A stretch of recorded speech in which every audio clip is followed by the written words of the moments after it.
तो सोचो क्या हो कि अगर आप लोगों को एक ऐसा बॉक्स मिले जिसके अंदर जाने के बाद आप लोगों के सामने अनंत ब्रह्मांड के दरवाजे हों और आप लोग उनमें से किसी भी ब्रह्मांड में जा सकते हैं और उन्हें अपने हिसाब से कंट्रोल भी कर सकते हैं। जिनमें से कुछ ब्रह्मांड ऐसे हैं जिनके अंदर सूरज ही नहीं है और कुछ ब्रह्मांड ऐसे हैं जिनके अंदर बहुत बड़ा सूरज है। कुछ ब्रह्मांड ऐसे हैं जहाँ पर ह्यूमंस ही नहीं है और कुछ ब्रह्मांड ऐसे हैं जहाँ पर बहुत सारे ह्यूमंस हैं। मतलब वो छोटी से छोटी या फिर बड़ी से बड़ी चीज जिसको आप लोग सोच सकते हैं वो किसी न किसी ब्रह्मांड में पॉसिबल होगी। और आज की हमारी कहानी होने वाली है एक ऐसे ही साइंटिस्ट के ऊपर जो कि अपने ज्ञान के भंडार की मदद से मल्टीवर्स का दरवाजा खोल लेता है। तो कहानी की शुरुआत में हम लोग जेसन नाम के एक फिजिक्स प्रोफेसर को देख पाते हैं जो कि अपनी बीवी डेनियाला और साथ ही अपने बेटे चार्ली के साथ अपने घर में रहा करता था। वो अपनी फैमिली से तो बहुत ज्यादा खुश था पर वो अपनी जॉब से बिल्कुल भी खुश नहीं था। और आज जब वो अपने बेटे को लेकर उसकी यूनिवर्सिटी की तरफ जा रहा था तभी अचानक से ही उसे उसके पुराने दोस्त रैन का वीडियो कॉल आता है जो कि उसे बताता है कि असल में आज रैन को एक बहुत बड़ा अवार्ड मिलने वाला है, जिसके चलते ही वो आज रात में जेसन के घर के पास वाले बार में एक बहुत बड़ी पार्टी देने वाला था जिसमें वो जेसन को भी इनवाइट करता है। अब वैसे तो जेसन अपनी दोस्त की कामयाबी पे खुश था पर कहीं ना कहीं वो अपनी जिंदगी से उदास होता है क्योंकि अपनी शादी से पहले वो एक ऐसे डिवाइस पर काम कर रहा था जिससे मल्टीवर्स की थ्योरी को एक्सप्लेन करा जा सकता था और अगर वो ये काम कर देता तो आज वो अवार्ड उसे मिलता। मगर अपनी शादी हो जाने के बाद वो अपने वर्क को कंटिन्यू नहीं कर पाया और एक कॉलेज में प्रोफेसर बनकर ही रह गया जहाँ पर उसे पढ़ाना बिल्कुल भी पसंद नहीं था क्योंकि वहाँ के बच्चे किसी भी लेक्चर को सीरियसली नहीं लेते थे। अब पूरा दिन जेसन इसी बारे में सोच रहा था और अपने घर में जाने के बाद भी वो रैन के कॉल्स को इग्नोर करने लगता है क्योंकि वो नहीं चाहता था कि वो उसकी पार्टी में जाने के बाद अपने पुराने दिनों को याद करे और बाद में अपनी किस्मत को कोसे।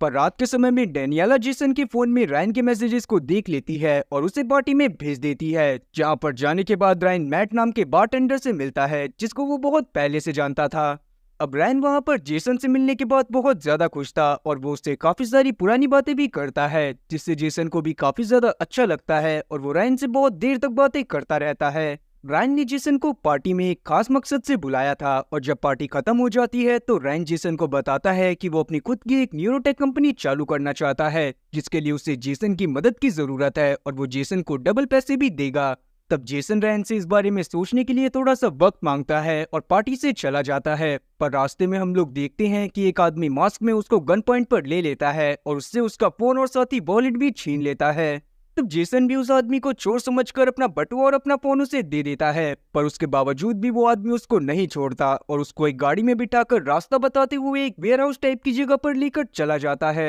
अब उस जगह पर आने के बाद वो आदमी जेसन को बहुत बुरी तरह से मारता है जिसके बाद वो उसके कपड़े तक छीन लेता है। तब वो जेसन को दूसरे कपड़े पहनने को देता है और बाद में उसे सीढ़ियों से नीचे गिराकर एक तरह का इंजेक्शन लगा देता है। तब जेसन को समझ नहीं आ रहा था कि ये आदमी कौन है और उससे क्या चाहता है पर वो आदमी बताता है कि अगर वो उसे सब कुछ बता भी देगा तब भी जेसन उसकी बातों पर भरोसा नहीं करेगा। तभी इंजेक्शन की वजह से जेसन बेहोश हो जाता है और वो मास्क वाला आदमी उसके पास आकर बोलता है कि अब उसके पास अपनी जिंदगी को शुरू करने का एक नया मौका होगा। अब जब थोड़ी देर बाद जेसन की आंख खुलती है तो वो अपने आप को एक स्ट्रेचर पर पाता है जहां पर बहुत सारे डॉक्टर उसका इलाज कर रहे थे। उसी दौरान वो वापस से बेहोश हो जाता है और जब बाद में उसकी आंख खुलती है तो वो एक कमरे में था। तब जेसन को कुछ भी समझ में नहीं आता पर अचानक से ही वहां पर अमेंडा नाम की एक औरत आती है जो कि खुद को जेसन की वाइफ बता रही थी, जो जानने के बाद जेसन काफी ज्यादा शॉक होता है क्योंकि उसकी बीवी का नाम डेनियाला था। पर अमेंडा को लगता है कि शायद जेसन अभी पूरी तरह से सही नहीं हुआ है इसलिए वो सबसे पहले उसे गले से लगाती है जिसके बाद वो उसे बाहर ले जाकर वेंस नाम के एक आदमी से मिलवाती है।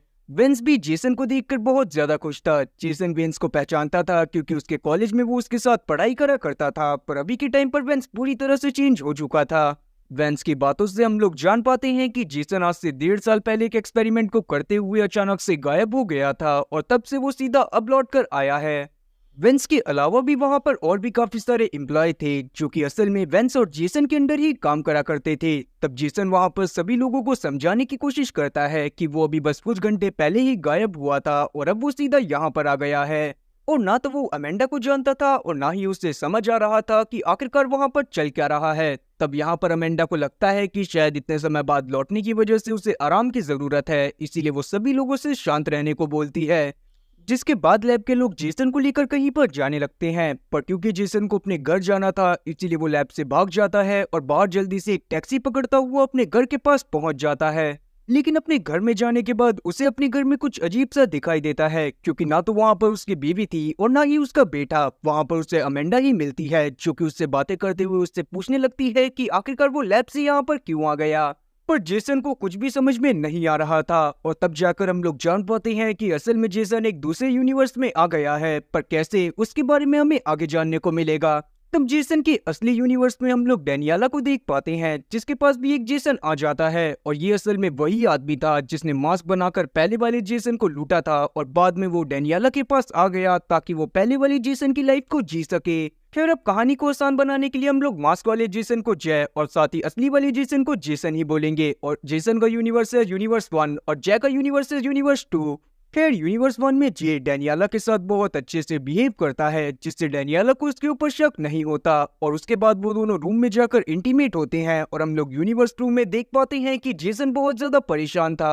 उसको कुछ भी समझ में नहीं आ रहा था कि आखिरकार उसके साथ चल क्या रहा है। तब वो एमेंडा से डेनियाला के बारे में पूछता है, पर एमेंडा को बहुत ज्यादा गुस्सा आ रही थी, क्योंकि जे पहले बिल्कुल भी ऐसा बिहेव नहीं करा करता था। तब जेसन घर में मौजूद सभी चीजों को ध्यान से देखने लगता है, और उसे पता चलता है कि इस दुनिया के जेसन के पास वो सारे अवार्ड्स भी थे जो कि कभी जेसन अपनी दुनिया में लेना चाहता था। पर क्योंकि अभी तक जेसन को कुछ भी अच्छे से समझ नहीं आया था, इसीलिए वो काफी ज्यादा परेशान होने लगता है। अब अमेंडा उसकी ऐसी हालत देखकर तुरंत ही लैब में फोन कर देती है और वहां से कुछ गार्ड्स को बुला लेती है। मगर जैसे ही जेसन को इन सब चीजों के बारे में खबर लगती है, तो वो तुरंत ही घर से भाग जाता है और पास के उसी बार में चला जाता है जहाँ पर उसे रैन ने पार्टी में बुलाया था। जहाँ पर जाने के बाद उसकी मुलाकात मैट से होती है, पर मैट भी उसे नहीं पहचानता था। जो जानने के बाद यहाँ पर जेसन का दिमाग खराब हो जाता है और वो तुरंत ही एक हॉस्पिटल में अपना चेकअप करवाने के लिए चला जाता है। वहीं हम लोग यूनिवर्स 1 में जे को देख पाते हैं, जो कि धीरे धीरे कर जेसन की पूरी लाइफ को समझने की कोशिश कर रहा था, ताकि आगे चलकर किसी को भी उसके ऊपर शक ना हो सकता है कि वो यहाँ पर किसी मकसद से आया होगा, जिसके बारे में हमें आगे चलकर पता चले।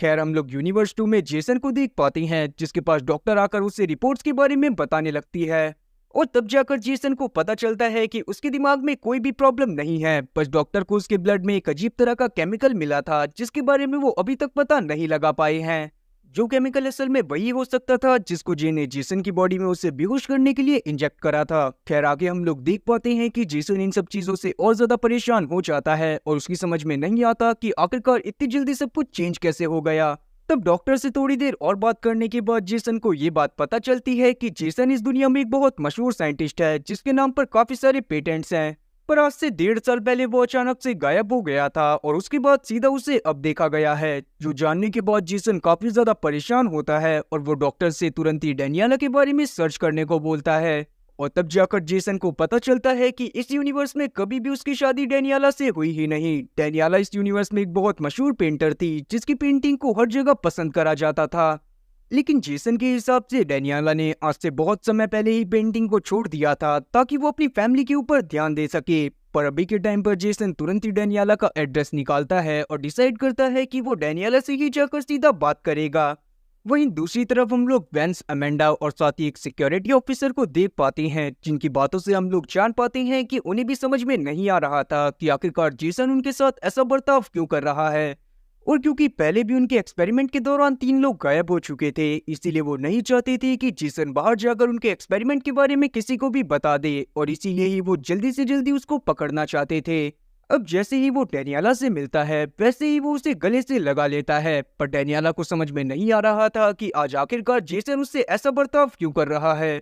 आज वहां पर डेनियाला का एक ऑप्शन भी था। फिर जब वो उसकी पेंटिंग्स को देखता है, तो उसे पता चलता है कि वहां पर डेनियाला ने सिर्फ उसकी ही पेंटिंग बनाई थी, क्योंकि असल में डेनियाला से हमेशा जेसन कहा करता था कि क्या हो कि अगर हम दुनिया के अलग अलग रास्तों को चुने और अपनी चेतना की मदद से उनमें जा पाएं। और उन्हीं कॉन्सेप्ट पर ये सारी की सारी पेंटिंग बेस्ड थी। और ये सब देखने के बाद जेसन कुछ सोचने लगता है, पर उतने में ही वहां पर रायन भी पहुंच जाता है, जो कि खुद भी काफी ज्यादा बदल गया था। तब वो यहाँ पर जेसन को पार्टी में देखने के बाद काफी ज्यादा शॉक होता है, क्योंकि जेसन अक्सर ऐसी पार्टी में नहीं आया करता था। और जाहिर सी बात है कि इन लोगों का शॉक होना बनता भी है, क्योंकि वो लोग असल में जेसन को जे समझ रहे थे। अब जब वो दोनों एक दूसरे से बात करते हैं, तो उनकी बातों से हमें पता चलता है कि अक्सर जी रैन से मिलता रहता था, क्योंकि रैन उसकी लैब के लिए कुछ दवाइयां बनवाता था, जिसको सिर्फ रैन ही बना सकता था। अब जेसन उन दवाइयों के बारे में रैन से पूछ पाता कि तभी अचानक से ही वहाँ पर डेनियाला पहुँच जाती है और वो तीनों एक दूसरे से मिलने के बाद बहुत सारी बातें करने लगते हैं।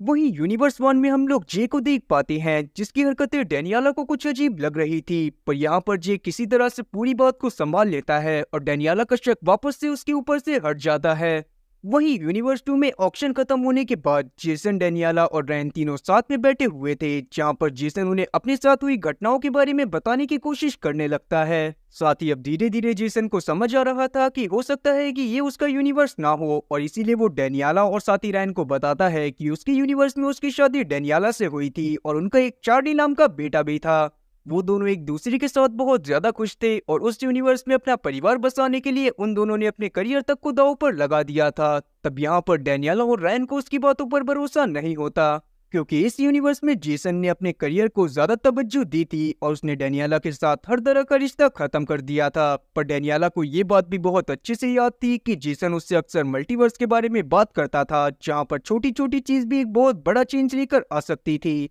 मगर अभी भी उससे जेसन की बात पर पूरी तरह से भरोसा नहीं होता। तब रैन तो यहाँ से चला जाता है, पर जेसन डेनियाला से उसके ही घर में रुकने की परमिशन मांग लेता है, क्योंकि वो जानता था कि बाहर उसे वेंस के लोग ढूंढ रहे। अब रैन के वहां से जाने के बाद इस यूनिवर्स की डेनियाला जेसन से जानना चाहती थी कि आखिरकार वो जेसन के यूनिवर्स में जेसन के साथ किस तरह से रहा करती थी। तब जेसन भी डेनियाला को अपने और अपने बेटे के बारे में सारी चीजें बता देता है कि वो किस तरह से और कितनी खुशी से एक दूसरे के साथ रहा करते थे। और वो सारी चीजें जानने के बाद डेनियाला को बहुत ज्यादा अच्छा लगता है और वो तुरंत ही जेसन के करीब आ जाती है, जिसके बाद वो दोनों एक दूसरे के साथ इंटीमेट होते हैं और जेसन डेनियाला को लेकर अपने घर के बाहर चला जाता है। जहां जाने के बाद वो तुरंत ही अमेंडा को कॉल कर कर बोलता है कि वो हॉस्पिटल में है और उसे अमेंडा की मदद की जरूरत है। जो बात जानने के बाद अमेंडा तुरंत ही हॉस्पिटल के लिए निकल जाती है और इसी बीच हम लोग डेनियाला और साथी जेसन को देख पाते हैं, जो कि जेसन के घर में घुस गए थे। जहां पर जाने के बाद जेसन जे के घर के माध्यम से अपने घर के बारे में डेनियाला को बताने लगता है और वो सारी चीजें जानने के बाद डेनियाला को बहुत ज्यादा अच्छा लगता है।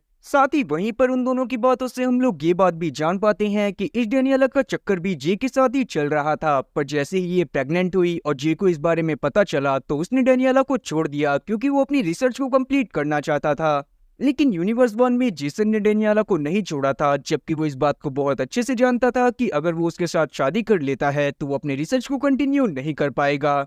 और यही सबसे बड़ा रीजन था कि जेसन सिर्फ एक प्रोफेसर बनकर ही रह गया, जबकि जे, जिसने डेनियाला को ठुकरा दिया था, वो आगे चलकर एक बहुत महान साइंटिस्ट बना। तब जेसन जे के घर से उन सभी फाइल्स को उठा लेता है जो कि मल्टीवर्स थ्योरी के बारे में थी, और जेसन भी उनके ऊपर कभी वर्क कर रहा था, पर जे ने उस वर्क को कंटिन्यू रखा और इसीलिए ही वो आगे चलकर इतना सफल साइंटिस्ट बना। अब जब ये लोग वापस से डेनियाला के घर में पहुंचते हैं तो जेसन वहां पर उन सभी फाइल्स को रीड करने लगता है, जिन्हें रीड करने के बाद उसे ये बात पता चलती है कि ना केवल जे ने उन सभी थ्योरीज को सुलझा लिया था, बल्कि उसने एक ऐसा बॉक्स भी बना लिया था जिससे वो मल्टीवर्स में ट्रैवल कर सकता था। अब जेसन को ये बात तो समझ में आ गई थी कि जे उसी बॉक्स की मदद से उसके यूनिवर्स में गया है, पर उसको ये बात अभी भी समझ में नहीं आ रही थी कि आखिरकार वो वहां पर गया क्यों है, क्योंकि अगर वो डेनियाला की वजह से वहां पर गया है तो वहां पर जाने के बाद उसे शायद जेसन को जान से मार देना चाहिए था, पर उसने जेसन को जिंदा रखा क्योंकि वो चाहता था कि वो उसके यूनिवर्स में आए। और अगर ये बात भी सच्चाई थी तो जेसन को ये बात भी समझ नहीं आ रही थी कि आखिरकार जे जेसन को उसके यूनिवर्स में क्यों भेजना चाहता था।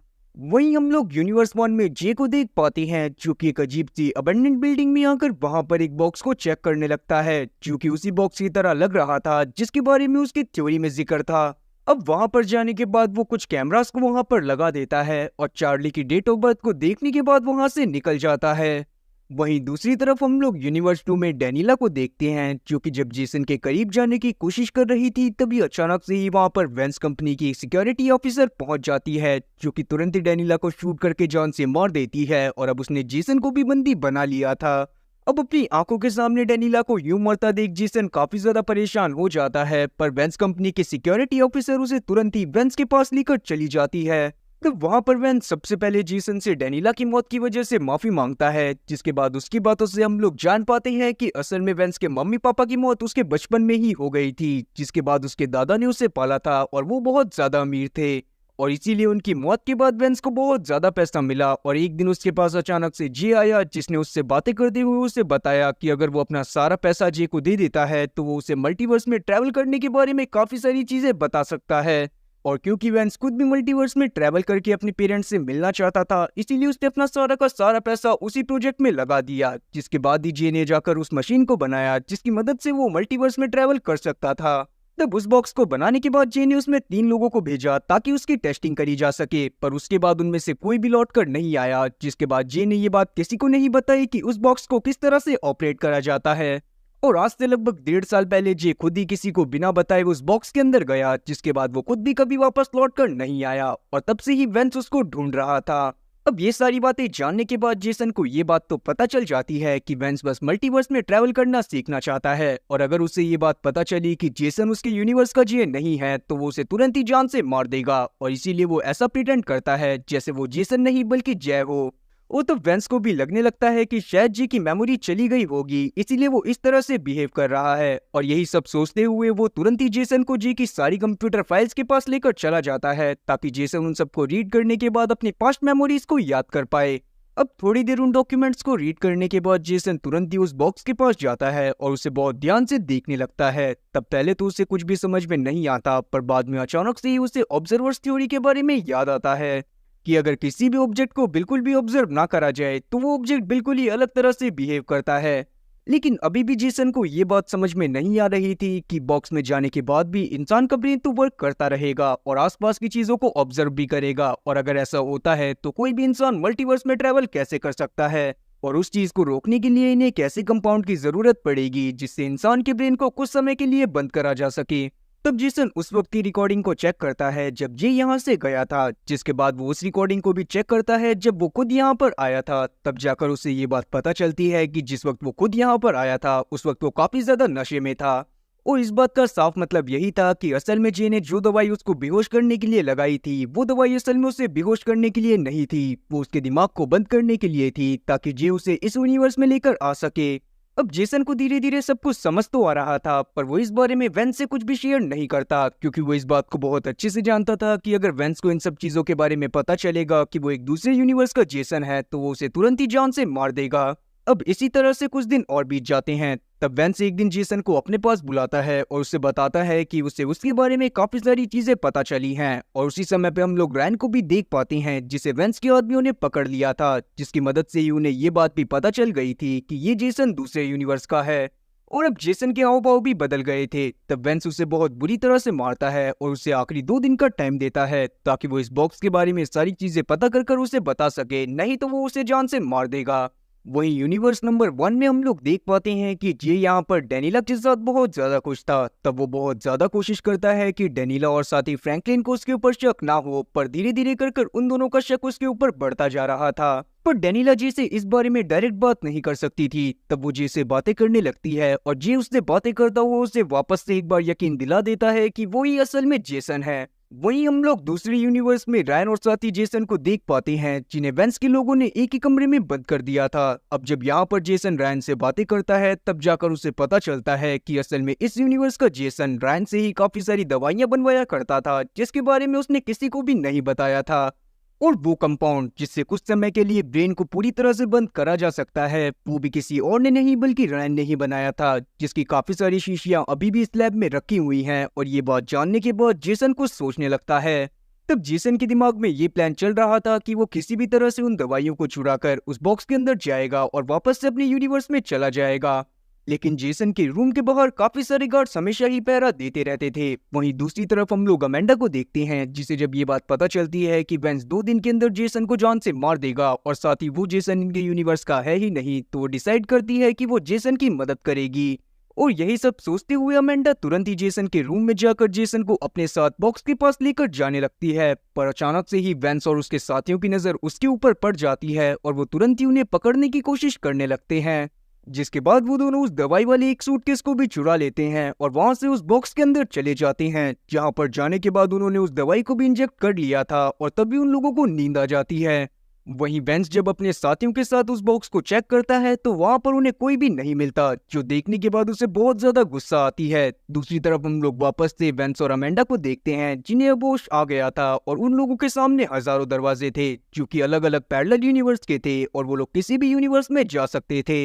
पर इन दोनों में से ये बात किसी को भी नहीं पता थी कि आखिरकार यूनिवर्स 1 का दरवाजा कौन सा है। अब इस बात को जानने के बाद जेसन भी काफी ज्यादा परेशान होने लगता है, क्योंकि वो किसी भी हालत में अपनी फैमिली से मिलना चाहता था। तब अमेंडा जेसन से पूछने लगती है कि आखिरकार ये कितने दरवाजे होंगे, जिस पर जेसन साफ रिप्लाई करता है कि अगर किसी छोटी सी चीज को भी लेकर तुम अनगिनत पॉसिबिलिटीज बना सकती हो, तो वो हर एक पॉसिबिलिटी किसी न किसी यूनिवर्स में सच होगी। इसका मतलब यही है कि हर पल उनके दिमाग में एक नई पॉसिबिलिटी बनती रहेगी और उससे ही अलग अलग पैरेलल यूनिवर्स का जन्म होगा। और अब ये बात जानने के बाद अमेंडा काफी ज्यादा शॉक थी, क्योंकि इस तरह से तो ये कभी भी जेसन के असली यूनिवर्स को नहीं ढूंढ पाएंगे। तब ये लोग डिसाइड करते हैं कि ये लोग अलग अलग यूनिवर्स में जाकर उन यूनिवर्स को चेक करेंगे कि ये सही यूनिवर्स है या फिर नहीं। इसीलिए ये लोग सबसे पहले यूनिवर्स में कदम रखते हैं, जहाँ पर जाने के बाद इन्हें बाहर से कुछ अजीब सी आवाजें आने लगती हैं। और जब ये लोग बाहर जाकर चेक करते हैं तो वहाँ पर कोई भी इंसान मौजूद नहीं था। वहाँ पर सारी बिल्डिंग बहुत ज्यादा पुरानी और वीरान पड़ी थी, जो कि टूटने की कगार पर आ गई थी। तभी अचानक से ही उनके सामने मौजूद एक बिल्डिंग नीचे गिरने लगती है, जो देखने के बाद ये लोग वापस से भागते हुए उसी बॉक्स के अंदर आ जाते हैं। उन लोगों के पास अब बस 48 इंजेक्शन बचे थे और एक इंजेक्शन की मदद से वो सिर्फ आधे घंटे के लिए किसी भी यूनिवर्स में ट्रेवल कर सकते थे। और ये बात समझ आने के बाद जेसन डिसाइड करता है कि अब से वो बस दरवाजों को खोलकर देखेंगे कि वो अपने सही यूनिवर्स के पास पहुंच गए हैं या फिर नहीं। जिसके बाद वो अपने दूसरे दरवाजे को खोलते हैं, पर वहां पर एक बहुत बड़ा तूफान आया हुआ था, इसीलिए वो उसे तुरंत ही बंद कर देते हैं। जिसके बाद जब ये अपने तीसरे दरवाजे को खोलते हैं तो वहां पर भी पूरी तरह से इंसान खत्म हो चुके थे। दूसरी तरफ वेंस को भी उन इंजेक्शंस के बारे में थोड़ा दिमाग लगाने के बाद समझ में आ जाता है, जिसके बाद वो खुद भी इंजेक्शन के एक डब्बे को उठाकर उस बॉक्स के अंदर चला जाता है। वहीं दूसरी तरफ जेसन और अमेंडा काफी सारे यूनिवर्स के दरवाजों को खोलकर देख चुके थे, पर वहां पर उन्हें कहीं पर भी किसी भी ह्यूमन के होने का सबूत नहीं मिला था, जिससे अमेंडा काफी ज्यादा घबरा जाती है और इधर उधर भागने लगती है। तब जेसन अमेंडा को समझाने की कोशिश करता है कि वो इस तरह से कभी भी बाहर नहीं निकल पाएगी। हर पॉसिबिलिटी किसी न किसी यूनिवर्स में पूरी होती है, और इसका मतलब यही है कि अगर इस यूनिवर्स में ये लोग वेलोसिटी लैब से जिंदा बचकर बाहर आ गए हैं, तो दूसरे यूनिवर्स में वहां के गार्ड्स ने इन दोनों को पकड़ लिया होगा। और अगर इन्हें जिंदा रहना है तो इन्हें किसी ऐसे यूनिवर्स में जाना होगा जहां पर खाना पीना मौजूद हो, जिसके बाद ये लोग खाना पीना लेकर वहां से आराम से निकलेंगे। अब इस बात पर अमेंडा भी एग्री करती है और ये लोग एक यूनिवर्स के दरवाजे को खोलते हैं। तब ये लोग वेंस की ही वेलोसिटी लैब में पहुंच गए थे, जो देखने के बाद अमेंडा यहाँ पर काफी ज्यादा शॉक होती है, क्योंकि उसकी समझ में नहीं आ रहा था कि आखिरकार यहाँ पर इतनी शांति क्यों है। फिर जब वो थोड़ी दूर से देखते हैं तो उन्हें पता चलता है कि ये वही यूनिवर्स है जिसके बारे में ये अभी थोड़ी देर पहले बात कर रहे थे। इस यूनिवर्स में जब अमेंडा जेसन को भगाने की कोशिश कर रही होती है तो वेंस के गार्ड उसे पकड़कर जान से मार देते हैं, जिसके बाद उन्होंने जेसन को भी वापस से अपना बंदी बना लिया था। अमेंडा ये सब देखकर काफी ज्यादा डर गई थी, पर अभी के समय पर वो जेसन के साथ सभी डोर्स के पास वापस तो आ जाती है, पर जैसे ही वो बाकी सभी दरवाजों को खोलने की कोशिश करती है तो वहां पर भी उसे सिर्फ तबाही ही नजर आ रही थी। तब अमेंडा को लगने लगता है कि वो लोग हमेशा के लिए यहाँ पर फंस गए हैं, और इन्हीं सब बातों से फ्रस्ट्रेट होते हुए वो तुरंत ही एक दरवाजे को खोलती है और बाहर की तरफ भागना चालू कर देती है। तब जेसन उसे बचाने के लिए उसके पीछे जाता है, पर उस यूनिवर्स में बहुत ज्यादा बर्फबारी पड़ रही थी। तब थोड़ी दूर जाने के बाद अमेंडा बेहोश हो गई थी, जो देखने के बाद जेसन तुरंत ही उसे अपनी गोद में उठाता है और पास के एक घर में लेकर चला जाता है, जहाँ पर जाने के बाद उसने कुछ लकड़ियों की मदद से आग जला दी थी, जिससे अमेंडा को थोड़ा बेटर फील होता है। अब सुबह उठने के बाद जब जेसन बाहर जाता है तब उसे पता चलता है कि उस जगह पर 10 से 12 फुट मोटी बर्फ जम गई थी। इसका मतलब यही था कि इनका बॉक्स भी उस बर्फ के नीचे ही दब गया होगा, और इन लोगों को ये बात भी नहीं पता थी कि आखिरकार इनका बॉक्स कहाँ पर होगा। अब इन्हीं सब बातों से परेशान होते हुए जेसन अमेंडा के पास जाकर उसे सब कुछ बताता है। तब अमेंडा उससे बातें करते हुए उसे ये बात बताती है कि असल में बचपन में वो अपने पापा के साथ अर्जेंटीना में जाया करती थी, जहाँ पर बिल्कुल ऐसी ही बर्फ पड़ा करती थी, और जब उसने दरवाजा खोला तब उसके दिमाग में सिर्फ यही ख्याल आ रहे थे। और तभी जेसन को ये बात भी याद आती है कि जैसे ही उन्होंने उस यूनिवर्स के बारे में बात करी थी जिसमें गार्ड ने उन्हें पकड़ लिया था, तो अगले दरवाजा खोलने पर वो लोग उसी यूनिवर्स में चले गए थे। अब ये बात याद आने के बाद जेसन को ये बात समझ में आ जाती है कि असल में वो सारे दरवाजे उनके दिमाग से ही लिंक होते हैं, और क्योंकि अब तक कोई भी दरवाजा खोलते वक्त उनका दिमाग शांत नहीं था, इसीलिए ही वो हर बार ऐसी जगह पर पहुंच रहे थे जहां पर कोई भी ह्यूमन मौजूद नहीं था। अगर ये लोग अपने दिमाग को शांत रखकर उन दरवाजों को खोलने की कोशिश करते तो हो सकता था कि ये लोग किसी ऐसी जगह पर पहुंच जाएं जहां पर ह्यूमंस बहुत आराम से रह रहे हों। और तभी उन्हें ये बात भी याद आ जाती है कि उस बॉक्स के अंदर इलेक्ट्रोमैग्नेटिक फील्ड भी वर्क नहीं करती, और यही सब सोचते हुए वो तुरंत ही अपना कंपास निकालते हैं और इधर उधर उस बॉक्स को ढूंढना चालू कर देते हैं। तब कंपास में हो रही सस्पिशियस एक्टिविटी की वजह से इन्हें पता चल जाता है कि इनका बॉक्स कहाँ पर है। और तब ये लोग उस जगह पर खोदना चालू करते हैं और थोड़ी देर की मेहनत के बाद उस बॉक्स के अंदर आ जाते हैं, जहाँ पर आने के बाद ये लोग काफी ज्यादा खुश थे। वहीं दूसरी तरफ हम लोग वैंस को देख पाते हैं, जो कि अमेंडा और जेसन का पीछा करने के चक्कर में अलग अलग बहुत खतरनाक यूनिवर्स में घूम चुका था, जहां पर जाने के बाद उसकी हालत काफी ज्यादा खराब हो चुकी थी। वो बहुत ज्यादा घायल हो जाता है और सोचने लगता है कि आखिरकार उसे क्या करना चाहिए। वहीं यूनिवर्स 1 में हम लोग जे को देख पाते हैं, जो कि बहुत खतरनाक प्लान के बारे में सोच रहा था, जिसके बारे में मैं आप लोगों को सेकंड पार्ट में बताऊंगा, क्योंकि इस पार्ट को मैं यहीं पर खत्म कर रहा हूं। पर इस सीरीज का सेकंड पार्ट भी मैं सिर्फ तभी बनाऊंगा जब इसके फर्स्ट पार्ट पर अच्छा खासा रिस्पांस होगा। तो आप सभी लोग कमेंट पे जरूर बताइएगा कि आप लोग इसका सेकंड पार्ट देखना चाहते हैं या फिर नहीं। तो उम्मीद है कि एक्सप्लेनेशन अच्छी लगी होगी। अगर एक्सप्लेनेशन अच्छी लगी हो तो चैनल को सब्सक्राइब करना और बेल नोटिफिकेशन को ऑल पर सेलेक्ट करना और वीडियो को भी लाइक करना। मैं ऐसे ही और मजेदार एक्सप्लेनेशन वीडियोस लाता रहूंगा। खैर, तब तक के लिए टाटा और गुड बाय।